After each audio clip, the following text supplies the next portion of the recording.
friend are unfortunately living in Norway. Unfortunately, because it is so dark and cold here during the winter that by the end of it you get depressed and there is no way escaping it. However, this year we got so tired of seeing snow wherever we looked that we decided to go to a warmer place. We left the cold shit show here in Norway and headed to Malaga. Malaga is a vibrant coastal city nested in the heart of Andalusia, Spain. Join us as we escape the Norwegian dreadful winter and go on to explore the sun-kissed beaches, historic landmarks and mouth-watering cuisine. However, it did hold up for one last trip and we got safely to the center, where we found, along the way, some pomegranates growing on a tree. Never seen in my life how pomegranates grow, and especially in real life. As we wandered around the city, it was very hard to believe that nearly some hours ago we struggled against the snow and minus 20 degrees Celsius. We took a stroll along the seaside trying to find something to eat and quickly found an amazing Italian restaurant. There we ate some pasta with tomato sauce, buffalo mozzarella and pesto pearls, as well as pasta carbonara. The food was delicious and we ended the feast with some even better tiramisu.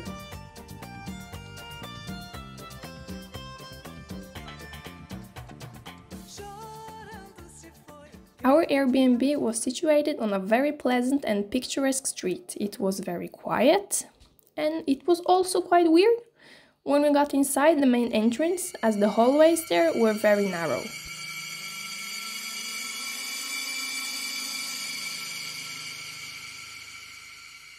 But the Airbnb got all we needed, so we quickly settled in. Then we took off to explore the town. Wherever we looked, we saw beautiful palm trees, nature, sun, and most importantly, not a single bit of snow. I think that we should consider moving.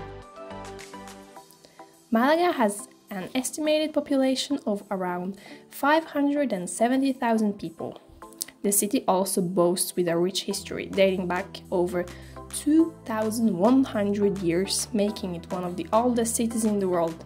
It is weird to imagine that some of the buildings and palm trees has been here already when Jesus was born. When the hunger kicked in again, we found a cozy little Mexican restaurant. There we enjoyed some delicious tacos and burritos. I even tasted the prickly pear cactus for the first time, but I must admit that I didn't like it at all. We quickly found out that there are a lot of cheesecake bakeries in Malaga, so the natural thing to do was to get some for breakfast the next day. We stopped at Klaus Bakery and enjoyed a delicious breakfast there. We ate, of course, delicious cheesecake, and I ate a baguette with eggs, cured meat and tomatoes.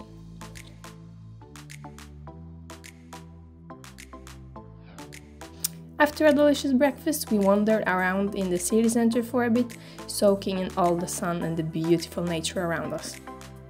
Among the many palms here in Malaga, there are many green loud parrots. It's so strange to see so much life outdoors in January. In Norway, everything outside is dead now. We continued our day on a hop-on hop-off bus.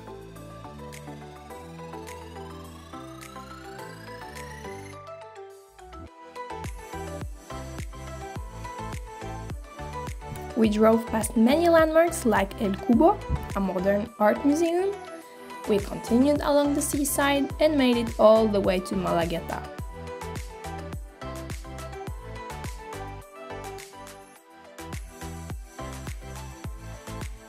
Malagueta Beach has been awarded the prestigious Blue Flag designation, which signifies its cleanliness, water quality, safety and environmental management.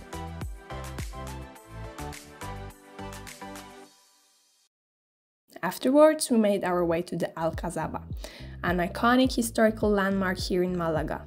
The Alcazaba of Malaga played a significant role in the history of the region, serving as a military stronghold and royal residence for centuries.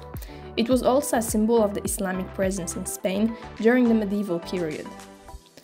And I must admit that the road up to the Alcazaba was extremely steep and narrow, as you can see here.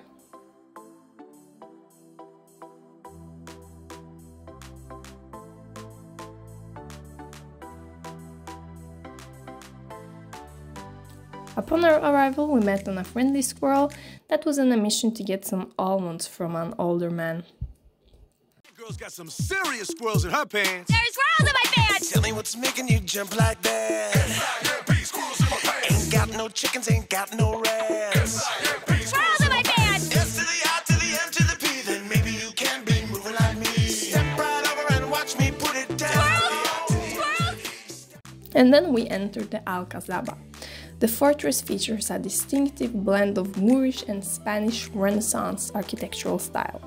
Its design includes fortified walls, towers, country yards, and gardens, typical of Islamic military architecture of the period.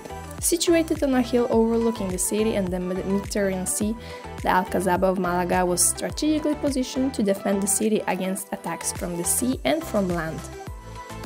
The Alcazaba of Malaga is not only a historical site but also a venue for cultural events, including concerts, theater performances and art exhibitions, which further enrich the cultural landscape of the city. Visiting the Alcazaba of Malaga allows visitors to step back in time and explore the fascinating history and architecture of its ancient fortress.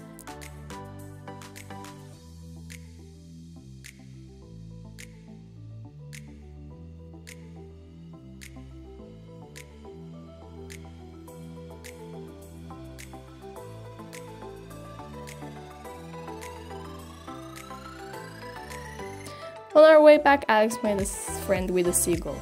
Very good, it didn't bite him.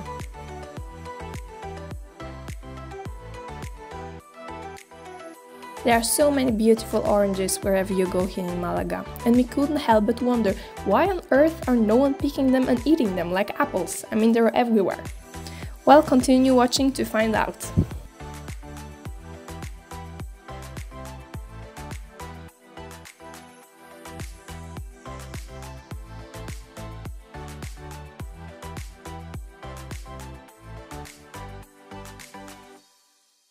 Later that day, we took a stroll along the Palmeral de las Sorpresas. It is a waterfront promenade situated along the port of Malaga, and it's connected to the Muelle Uno area where you can find many shops and restaurants. The promenade features modern design elements including curved walkways, landscape gardens, palm trees and water features. It is characterized by its contemporary aesthetic, which contrasts with the historic buildings nearby. After all this walking, we got quickly hungry and headed to Muelle Uno to find a good restaurant to eat in. We didn't have to walk for long before we found Amigos. It is a restaurant that houses 3 restaurants in one. There you can eat barbecue, Greek food or Indian food. I enjoyed some tender barbecue ribs with some sides and my boyfriend a steak. After dinner, we went for a walk to Malagueta.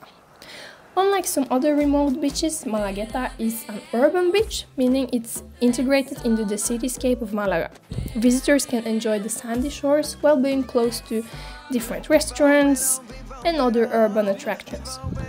We also tried to find some grilled sardines that Malaga is so known for, but I guess it wasn't in the season now as we didn't find any.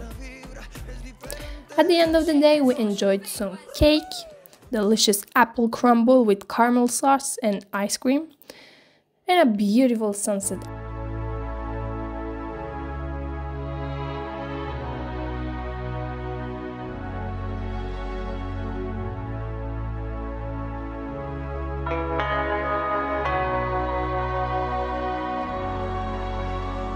Kiss me hard before you go.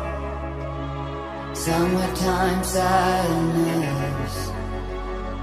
I just wanted you to know that, baby,